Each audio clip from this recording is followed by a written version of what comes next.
What's up guys, Asian here again with another build video, and today we're going to be going over the Dragonknight healer. So the Dragonknight healer is still considered to be one of the weaker, or I should say less useful healer specs in the game right now. And that's mainly due to the fact that Dragonknight healers do have several disadvantages, I should say, of running them. One of the main ones that a lot of people point out is the lack of an overall synergy, a unique class synergy, I should say, that they bring to the table. Synergies are very important, not just for the Alclash uptime, but with the introduction of two Lachesty's. It's also important for any stamina DPS in the group in order to get good Lachesty's uptime.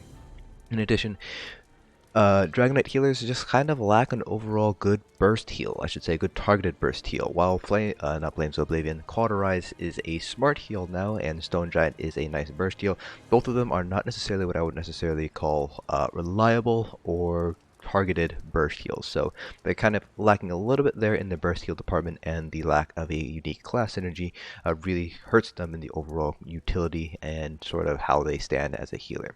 That being said, they do have some pretty strong overall heal over time abilities, and they are perfectly capable of finishing off any of the content in the game right now.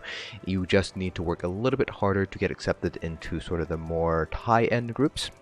But if you're able to kind of master the DK healer, it can provide some pretty good healing output, and it has probably the best on-demand source of major mending, giving it probably the best healing potential out of almost all the classes in the game right now. So just like the rest of our build videos, we're going over skills, attributes, gear, everything you need to know to basically recreate this build yourself.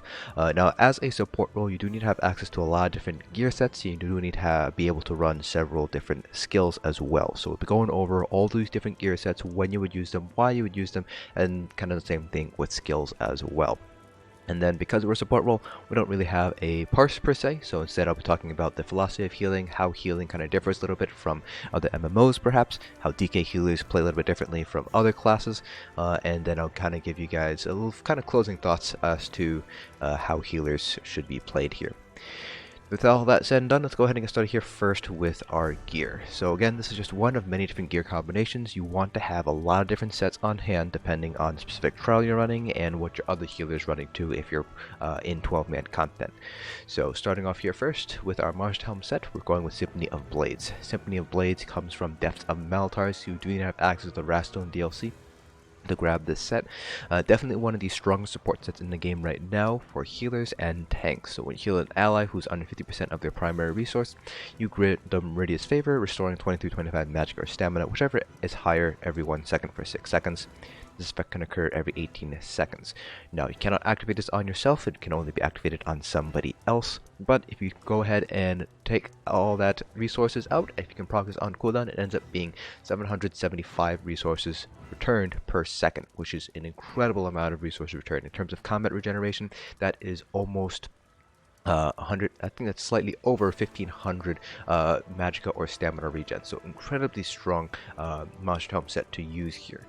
So definitely want to pick this up as a healer, but there are some other Monster Helm sets that you can use instead. This is just raw sustain, raw support. Doesn't really have any sort of healing component behind it, so it doesn't directly affect your healing output, but still a really, really nice Monster Helm set to hold on to. Our first set is going to be Olorime, so we have the perfect version here, which comes from Veteran Cloud Rest. The weapons come from +0, armor comes from +1 and above, and jewelry comes from +2 and above. So depending on your specific gear setup, you're going to want to complete Vet Cloud Rest on either +1 or +2 in order to get the armor or the jewelry respectively. Now, if you can't farm Vet Cloud Rest for those armor or jewelry pieces, you can just wear the normal version of Olorime's, which lacks that additional max magicka bonus on the 5-piece there. The other 5-piece, the major Purge portion, still remains the same between the perfect version and the non-perfect version of this set. Still one of the strongest support sets in the game for healers. It's one of the only 2 sources of major courage, the other one being Soul Power Cure, which is pretty much inferior in every single way to Olorime. Plenty of videos have already been done and plenty of discussion has been had about this, so I'm not going to go ahead and kind of beat the dead horse, so to speak here. Definitely want to pick up Olorime though. You do need to have access to Elsweyr, Somerset in order to farm Olorime. So if you intend on being a healer and playing endgame content, I highly recommend you pick up Somerset. It's pretty much almost a requirement at this point to have Olorime to get onto any sort of serious vet trials team. Then our second set, we're running Infallible Aether. This is a base game set. This comes from any of the 3 Kraglorn trials. And while on the surface it looks like a DPS set, the 5-piece is much better suited to be on a magicka, on a healer instead. So the 5-piece, basically whenever you do a heavy attack, it deals a little bit of additional damage and it inflicts minor vulnerability to whatever you happen to hit with that heavy attack. Now the wording says fully charged heavy attack, but you do not need to do a fully heavy attack in order to proc the minor vulnerability. As long as you channel your restoration or lightning staff heavy attack, you will apply that minor vulnerability. Now heavy attack builds kind of fell out of favor. The only class, magic class I should say, that can run a heavy attack build is really the Mag Sork, and even then a light attack build does end up doing more DPS overall. So Infallible Aether is definitely better suited to be on a healer because you will be heavy attacking at the very least on your restoration staff bar in order to get some additional passives out of your restoration staff line. So definitely a very strong set to have on hand here. We're still going with Resto, Destro, so we still have restoration staff on the front bar here. In this case I have the Infallible Aether restoration staff, but there are a couple of arena specific restoration staffs you can pick up. And then we have the lightning staff on the back bar here. Now, in terms of traits and enchants for your weapons, Infused is pretty much the best option when it comes to your back bar, because you just want to make sure to get that enchant proc very often. So the 2 primary enchants you're going to be running on the lightning staff bar are either going to be the shock damage enchant like I have here to help proc concussed, which isn't required in order to set enemies off balance for the most part.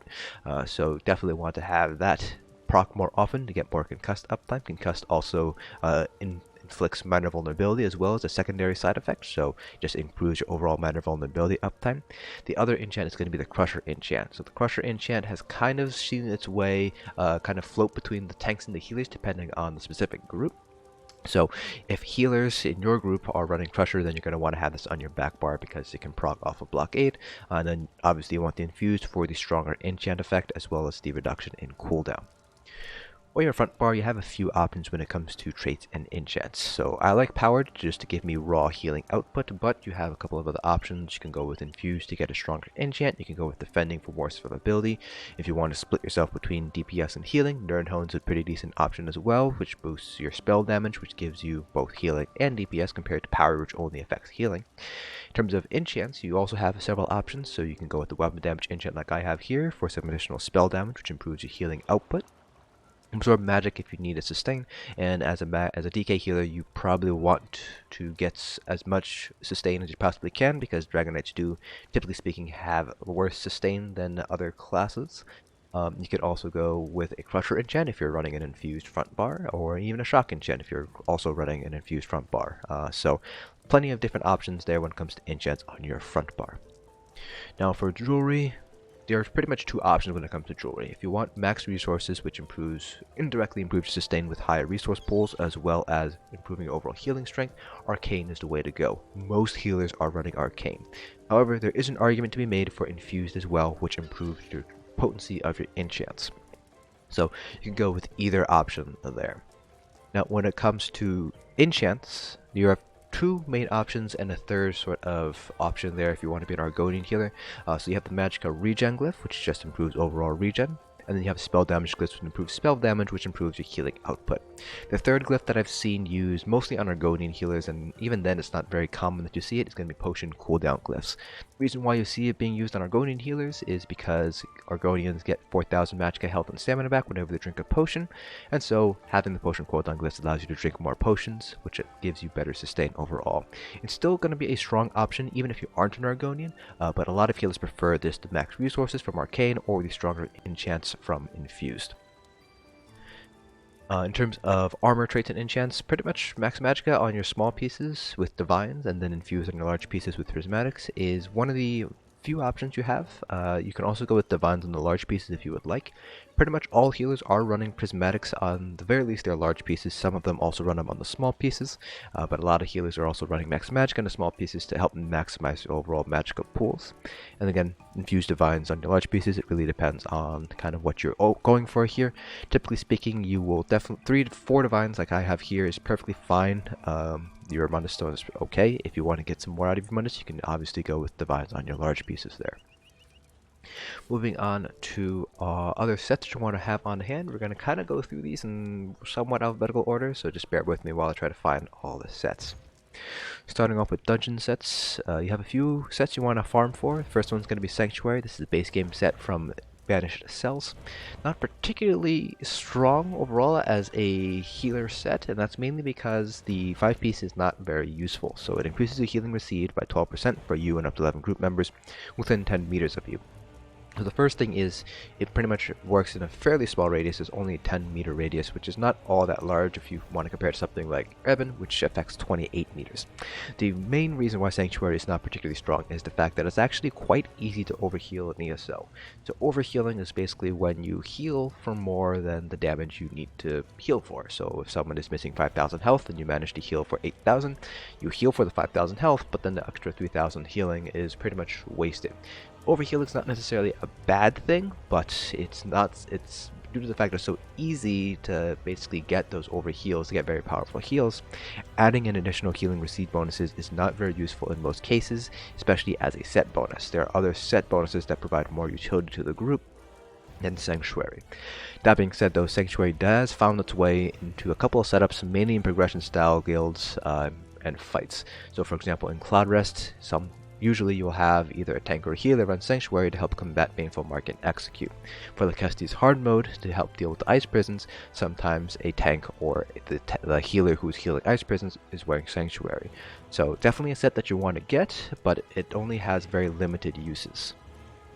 Other set you want to hold on to is going to be Worm's Raiment. This is another base game set from Vaults of Madness. It reduces the cost of magic abilities by 4% for you and up to 11 group members within 28 meters of you. So just raw sustain. Obviously you need magic DPS to make the most out of Worm. If you have all stamina DPS, then obviously Worm loses a lot of its overall group utility. But definitely a strong set that you want to have on hand. Then you have Jorvuld's Guidance. This comes from Scalecaller Peak, so you need to have access to the Dragon Bones DLC to grab this set. This increases the duration of major buffs, minor buffs, and damage shields you apply to yourself and allies by 40%. This actually has some pretty nice synergy when it comes to DK healers because your Fragmented shields provides major mending as well as the shield. So this improves the duration of the shield as well as the duration of major mending, giving you longer periods of time where you can dish out a bunch of healing done. So Jorvuld's is pretty strong in that regard, but the main reason why you'd wear Jorvuld is to help boost the major force uptime from aggressive Warhorn. The base duration when you have Warhorn fully leveled is 9.5 seconds. If you are wearing Jorvuld's Guidance, it boosts up to 13.3 seconds, so this gives you higher major force uptime, which improves overall DPS. Moving on to Overland sets. Not many Overland sets to hold on to for healers. In fact, I can't really think of any of them that are particularly strong for healers. There is one that actually is not terrible for DK healers, but it doesn't have quite as much use compared to some other sets, and that's going to be Trinimac's Valor, which comes from Hrothgar. So when you cast a damage shield on an ally, you have a chance to call on a fragment of Trinimac, which heals you and your allies for a certain amount of health and damages enemies for a certain amount of damage in a 5-meter radius. So not particularly strong, mainly because it doesn't really provide any sort of group utility. It's just raw healing, and generally speaking, it's like I mentioned earlier with Sanctuary, it's pretty easy to overheal, so you don't need additional healing from Trinimac's Valor as a DK healer. But because you are using Fragmented Shield to get that major mending uptime, Trinimac's Valor does have some uses. It's kind of nice as a holdover set while you're farming for your other sets as a healer, because it is a Overland set, so you can just buy it, and it's fairly cheap to buy. So kind of useful, but at the end of the game, at the end of the day, I should say, it's not particularly strong in endgame content.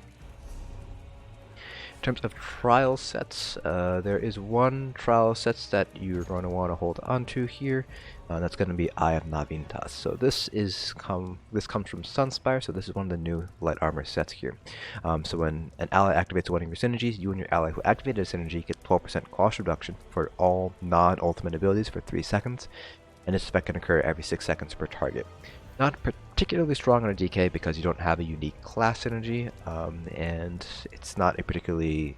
The main issue with Navintas is the fact that it doesn't last very long. It only lasts for 3 seconds, and there's a cooldown of 6 seconds, and all synergies have a 20-second cooldown, so not particularly strong overall. There have been some healers that say that it's very effective in trash, and you can always combine it with Worm and Hersing to get really, really good cost reduction. But overall, not necessarily a set that I would necessarily farm for. This is kind of a set that you kind of pick up while you're running Sunspire, potentially farming for other sets for other characters. There is one medium armor set that I do want to mention here, and that's going to be from the dungeon Celine's Web. Hersing's Veneer, which is basically the stamina version of Worm. So this reduces the cost of your stamina abilities by 4% rather than magicka abilities for all allies within 28 meters of you, up to 12 people, including yourself. So this, as a medium armor set, you're going to want to get the jewelry and the weapons, and of course you will have to transmute the jewelry. And very similar to Worm, if you have magicka DPS, Hersing's is not very powerful. So the more stamina DPS you have, the more Hersing's becomes very useful.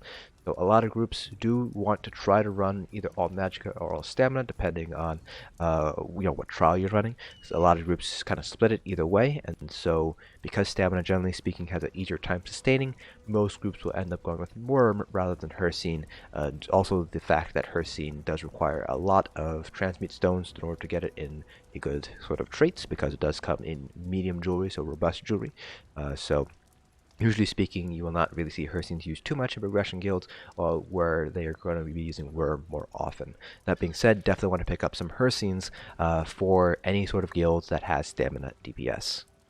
In terms of Monster Helm sets, you have a few Monster Helms you're going to want to pick up here, starting off from the very top of this list here.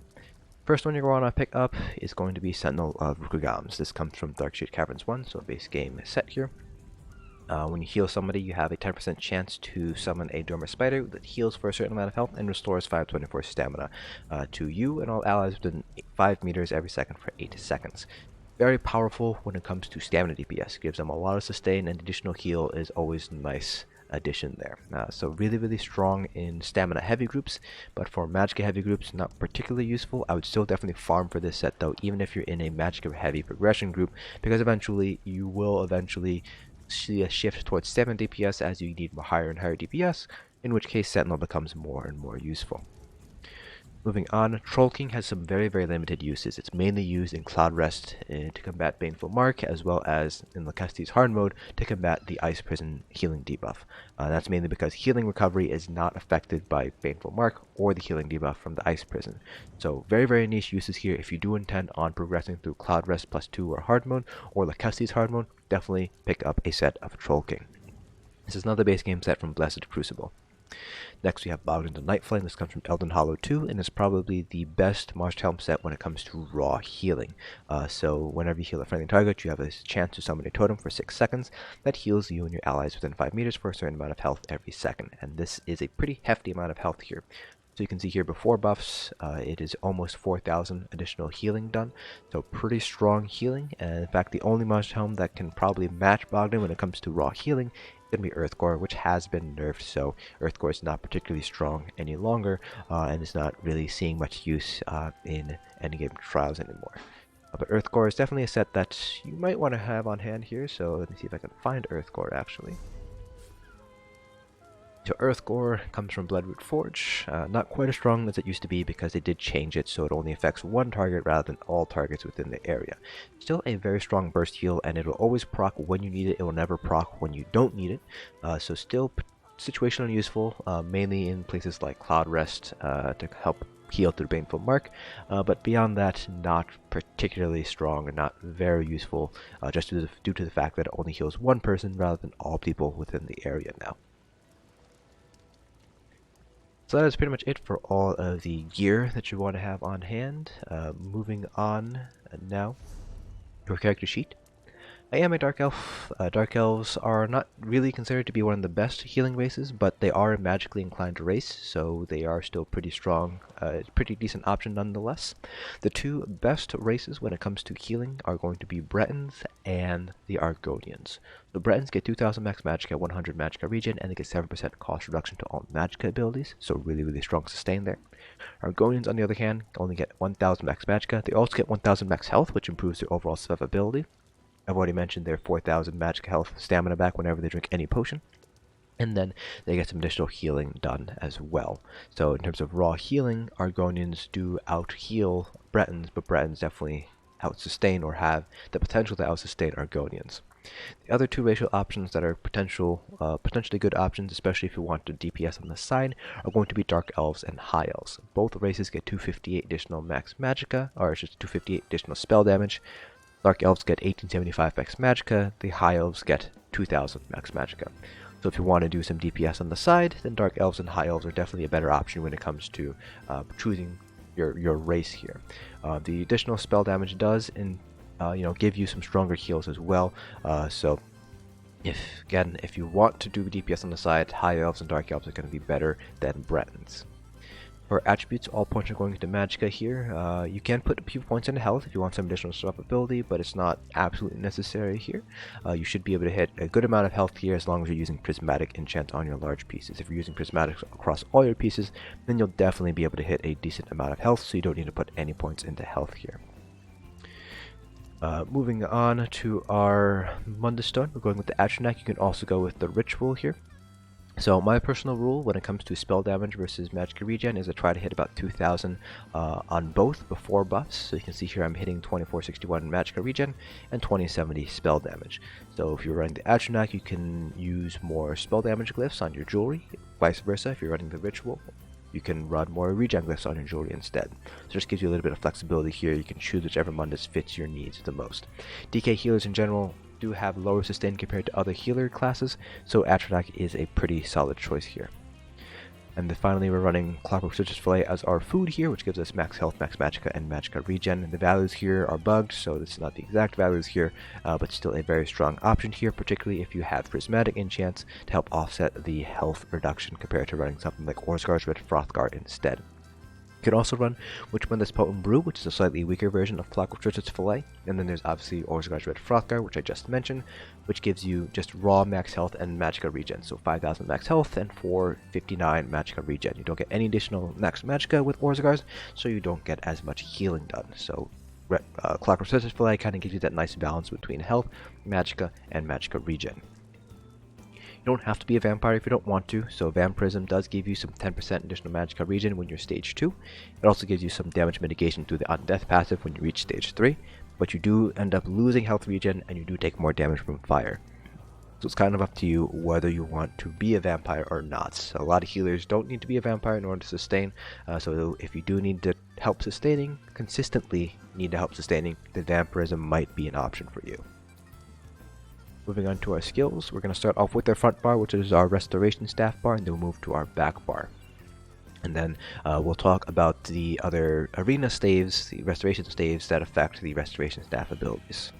So we have Energy Orb, Combat Prayer, Healing Springs. You can also go with the Ethemorph Illustrious Healing, but because DKs have worse sustain, Healing Springs is going to be a little bit better.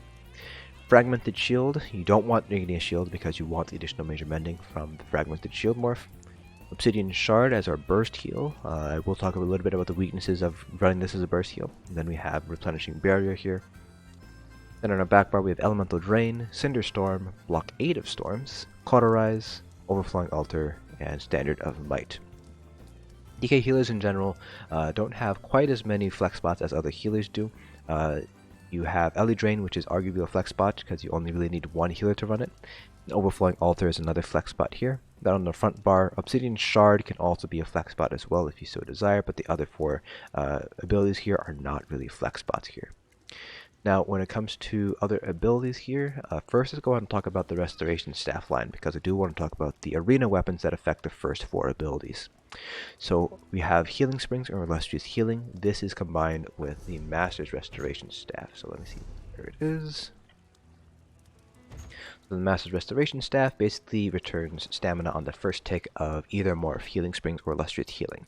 Not quite as useful as it used to be in the past, mainly because now we use Orbs as our primary healing heal over time ability, not to mention the fact that 258 stamina is not really all that much, but it is kind of useful if you do end up using Healing Spring as the primary heal to help out your stamina DPS and tanks with additional stamina restore. This is a base game set, so pretty easy to obtain, comes from Veteran Dragonstar Arena, so if you want to pick it up you can, but it's not going to be particularly useful as you get to higher and higher end content. The next ability in the line is going to be Mutagen or Rapid Regen, so this it's not very useful overall in trials because it only affects 2 people. There are some niche uses in trials where you might want to have this on hand because it is actually a pretty nice heal over time ability to have on hand. The one situation I could think of where you might want to run it would be for Cloud Rest if you're the kiting healer, to give yourself and somebody else some heal over time, because it does have a fairly large radius associated with it. The Maelstrom Restoration Staff is the one that influences regeneration. So the Restoration Staff, whenever you critically heal with either morph, you restore 800 magicka. So pretty nice for sustain, but again, not very useful in trials because you're not really using it in trials. You're not using Mutagen or Rapid Regen all too often. Next we have Combat Prayer. You're never going to use Blessing and Restoration because Minor Berserk is just a much stronger group buff. It's always going to be Combat Prayer, and the arena weapon that goes with this is going to be the Asylum's Restoration Staff. So the perfect version reduces the cost of magic and stamina healing abilities by 30% for 3 seconds after you cast Combat Prayer. The non-perfect version reduces by 27%. So the perfect version comes from completing Asylum on hard mode, or getting onto the weekly leaderboards and getting some lucky leaderboard mails. The non-perfect version comes from just any other sort of configuration. So don't feel like you need to get perfect. The perfect is obviously very nice, but the non-perfect is not that much behind. It's 27% rather than 30%.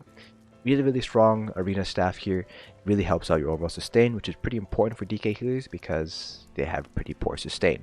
So the very common way to use Asylum is just to use Combat Prayer and then 2 Orbs afterwards, so that way you get the reduced cost on Orbs, which is probably going to be one of your more expensive skills to run. And then finally we have Steadfast Ward, either Healing Ward or Ward Ally. So it really doesn't really matter which morph you choose here, because you're not really going to be using this all too often. The main reason you'd be using Ward Ally or Healing Ward would be to combine it with the Black Rose Prison Restoration Staff. So the Black Rose Prison Restoration Staff is actually fairly decently strong. And that's mainly because it is one of the best ways to reliably apply Major Vitality to somebody else. So the perfect version gives you the 129 magicka regen, the non-perfect version does not. The perfect comes from Veteran Black Rose, so it is a fairly difficult 4-man arena to complete, but if you can complete it, the rewards are well worth it. The Steadfast Ward applies Major Vitality to your target for 3 seconds. Again, the most consistent method of applying Major Vitality in the game right now that is not coming from some sort of ultimate or some random armor set that you can apply to other people. So really strong in the situations where you need additional healing strength. Cloud Rest, Execute, and Lakezi's hard mode, the Ice Prisons, are 2 situations that come to mind when it comes to using the Black Rose Restoration Staff. In terms of other abilities that you might want to have on hand as a healer here, so there's not actually that many class abilities that are going to be particularly useful here for you.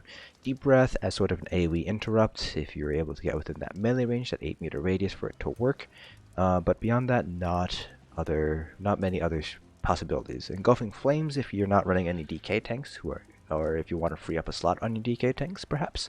But it does require you to be within that 10-meter radius in order to make use of it, so not something that you're going to be able to use in all fights. But beyond that, if you need a shield, you can always run either morph of the Light Armor Shield here. Under guilds, not many options here. Under the Stygic Order line, you can go with Symbiosis or Mend Spirit, which is to mend wounds, either morph of mend wounds. They did change it in Elsweyr, so it's actually a lot easier to weave and actually heals for a decent amount. So in terms of raw healing potential, mend wounds is actually pretty nice. But you do need to have access to Stygic Order line in order to use any of the abilities here. You can also run Ring of Preservation under the Fighters Guild line for the minor protection. Situationally useful, mostly used in fights where you can be stacked up for some sort of mechanic like Assembly General Execute or the Lakezi's hard mode to help fight off the static fields. And under the Undaunted line, pretty much all these abilities are flex spots with the exception of Inner Rage and Energy Orb. Don't want to run Inner Rage except for maybe 1 or 2 fights because it is a taunt. Energy Orb is going to be your strongest heal in the game. Bone Surge is here for the major vitality bonus as well as the shield, but it's mainly for the major vitality. Pretty useful overall in certain situations, mainly things like Cloud Rest hard mode. Shadow Silk for the Black Widow synergy, which is still pretty strong, and then Overflowing Altar for the Might of Lifesteal and the Blood Feast synergy. Under the Alliance War line, if you're in a fight where you need to purge things, then Efficient Purge is obviously the skill that you want to have on hand. And then obviously you have Replenishing Barrier for the Magicka 8 passive here. You need as much magic regen as you can get as a DK healer because you don't have many ways to sustain yourself outside of using your Battle Roar passive under the Earth and Heart line whenever you end up using an ultimate ability. Moving on to our CPs. CP points. CP cap is still 810, so we still have 270 points to put across the different constellation types. So if we start off with our green CPs, we have 100 Arcanist, 75 in Tenacity here. Leaves 95 remaining points, so we have 31 Shadow Ward, 31 Tumbling, and 33 Warlord. You can play around with your points as you see fit. Generally speaking, Tenacity or Arcanist are either going to be 75 or 100, so those are the two jump points, the two highest jump points there. For our blue CPs, looks like I'm still in DPS setup. But for blue CPs, there's only 2 nodes that matter, and that's Elfborn and Blessed. You just want to make sure those are pushed all the way up to 100. From there, the other nodes really don't matter too much because they're all mostly DPS oriented. So you can just kind of make sure to hit jump points, so like 27 LE Expert, 14 Spell Erosion, maybe like 27 Master at Arms, or 28 Master at Arms, and you can put that last point of Spell Erosion there. So the other remaining 70 points don't really matter where you put them. It really depends on what sort of passives you want, whether you want some passives under the Trinimac line, or any passives under the Ritual line. Finally, our red CPs. This is a more general approach to mitigation, so you'll get some pretty decent mitigation across all pieces of content, but you're not necessarily going to maximize mitigation for any single piece of content, so shift your CP points around depending on the content that you're running. We have 81 Ironclad, 61 Thick-Skinned, and 64 into Hardy and Elemental Defender. That is pretty much it for build information. So now let's go ahead and talk about the philosophy of healing. So right off the bat, I'm going to apologize because it's very difficult to sort of explain healing without actually showing you healing and kind of narrating through the process, the thought process itself. But first, let's talk about the jobs of healing, the jobs of the healers in ESO. Obviously, your first job is to keep everybody alive. That obviously includes yourself. But once you can manage that, next most important thing as a healer is to buff your allies and debuff the enemy. A lot of this is going to be coming from sets and skills. And the good part is, as you're doing your first job, which is healing everybody, a lot of your healer skills actually do end up giving some additional group utility as well. For example, Energy Orbs give the Combustion synergy, which restores DPS resources. And Common Prayer is a nice burst heal, which also provides Minor Berserk, Minor Ward, and Minor Resolve. So in the process of going through that first important step, learning how to heal, you're also kind of working towards getting buffs. The best healers in the game are really just looking at maximizing buffs. I mentioned this a few times already, but it's actually very easy to overheal in this game, and so a lot of healers tend to focus in on how well can I maintain these buffs, what are my uptimes on these buffs and debuffs. So that's really where healers sort of stray away from the traditional healer role in other MMOs. The fact that they're not just in terms of raw, you're not really judged on raw healing done per second, but rather your buff uptimes and your debuff uptimes. So while it is important to be able to deliver heals per seconds, obviously if you're not able to deliver that, you're not a very good healer. Buffs and debuffs are just as important, especially as you get into more endgame content here. DK healers don't really have that much of an issue getting really good heal done per second, and that's mainly because of Fragmented Shield, which gives major mending for 6 seconds. This is the most consistent source of major mending in the game, so a very common thing to do is to throw down Fragmented Shield for the major mending, and then throw out your strongest heals afterwards, especially in the situations where you're anticipating high damage coming in. So for example, Baneful Mark and Cloud Rest Execute, you can typically just go Fragmented Shield and then throw out your strongest healing abilities like Energy Orbs, Common Prayer, or stacking healing springs on top of each other. Very, very consistent source of major mending, which gives DKs a very, very strong heals. However, in terms of targeted burst heals, not particularly strong here. While Stone Obsidian Shard is a burst heal, I wouldn't necessarily call it consistent because it heals either yourself or somebody near the ally that you hit. So if you don't have anything to target, you can't use Obsidian Shard as a burst heal. It needs to have a target.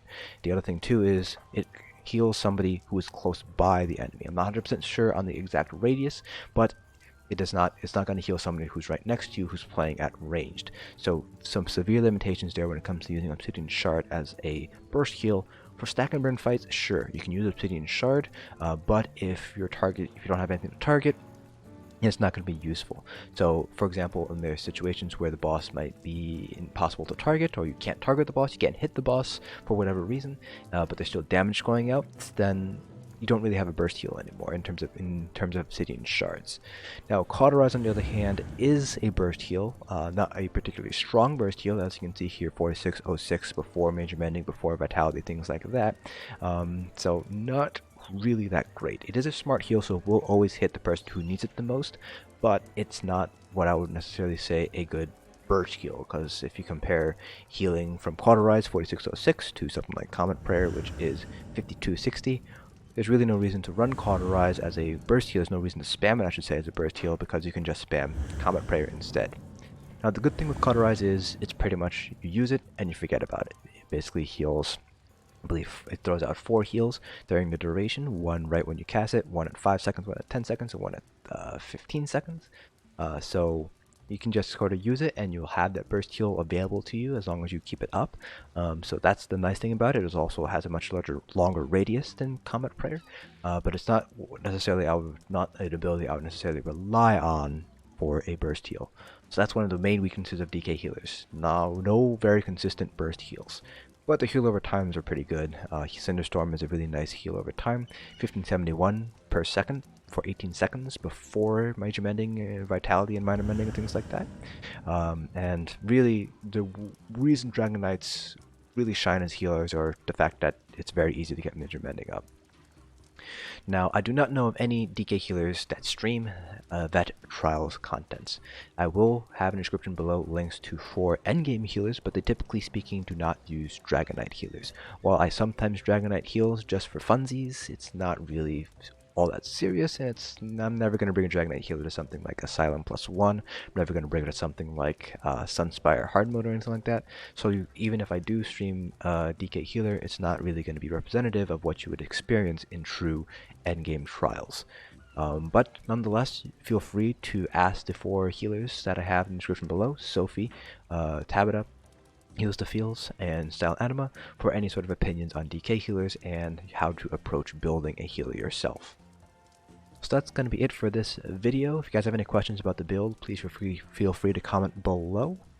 Hope you guys found this informative, and I'll see you guys in the next dungeon.